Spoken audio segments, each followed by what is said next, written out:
night out, a bar packed with people. A young man takes an escalator up and never comes back down. How can someone vanish without a trace in a place full of cameras and witnesses? This isn't just any story. It's a mystery that has puzzled detectives, loved ones, and thousands of people for nearly 2 decades. This is the unexplained disappearance of Brian Shaffer. Brian was a 27-year-old medical student at Ohio State University. While he stayed on top of his studies, his real passion was music. Friday, March 31st, 2006, marked the beginning of spring break. It was a night to unwind, have fun, and celebrate the end of exams. No one could have predicted what was about to happen. That evening, Brian had dinner with his dad, his brother Derek, and Derek's girlfriend. Later, he planned to meet up with his friend Clint to hit some bars. The night started at the Ugly Tuna Saloona, a bar located on the second floor of a shopping complex called South Campus Gateway, a spot meant to improve safety in an area once considered rough. At 10 p.m., Brian called his girlfriend, Alexis, who was also studying medicine. He told her he loved her and gave her a quick update on his night. They had a trip to Miami planned for that coming Monday. That phone call would be the last time Alexis ever heard his voice. Brian and Clint hit several bars in the Short North area. Around 1:15 a.m., they returned to the Ugly Tuna with Meredith, a friend who picked them up. Security cameras caught all 3 going up the escalator. That footage would become one of the last known images of Brian. Meredith remembers seeing Brian at 1:30 a.m., walking toward a corner of the bar where a band was playing. She figured he wanted to chat with them.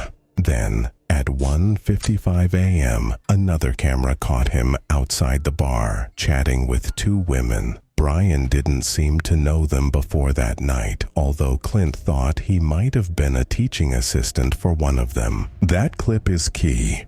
Brian is seen talking and laughing, then walking away. That's the last time anyone saw him.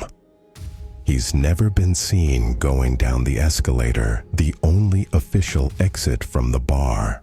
There's also no footage of him leaving through any other known exits. So, what could have happened?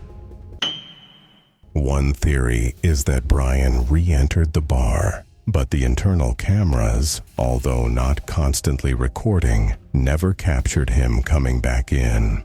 Another possibility is a staff-only service door located just below one of the outdoor cameras. But the internal cameras, although not constantly recording, never captured him coming back in. Another possibility is a staff-only service door located just below one of the outdoor cameras. Maybe, disoriented from drinking, Brian mistook it for an exit. If he went that way, he could have ended up in a service corridor, another business, or even a construction area on the first floor. But after a thorough search, including scent tracking dogs and a sweep of the entire complex, no trace of Brian was found. By 2 a.m., Meredith and Clint started looking for him. He wasn't inside or outside the bar. Meredith left him a voicemail, assuming he'd headed home. The 2 of them went back to a house Clint was watching that night. The next day, they stopped by Brian's apartment to pick up Clint's car, but didn't check if Brian had returned. It wasn't until Sunday, 2 days later, that Alexis, worried after not hearing from Brian, contacted Clint. He then called Meredith, and that's when the calls to hospitals and the official report began. Well, once the report come in, the initial officer started looking at the homeless shelters, hospitals, the typical places that you would look for somebody that may have gone missing. The most straightforward theory: Brian had an accident somewhere in the complex.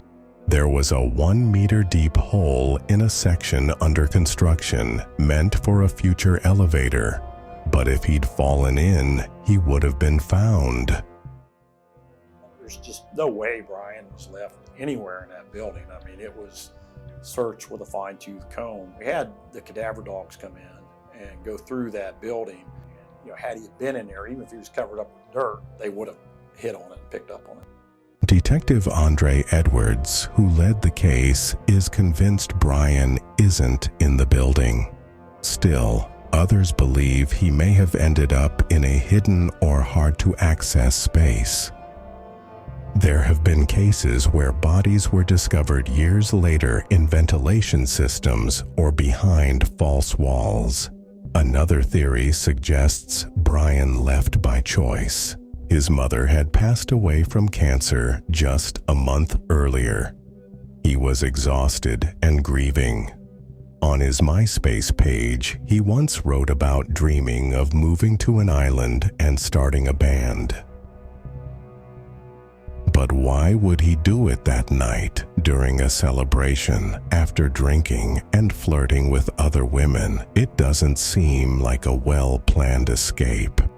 There's also speculation about Clint.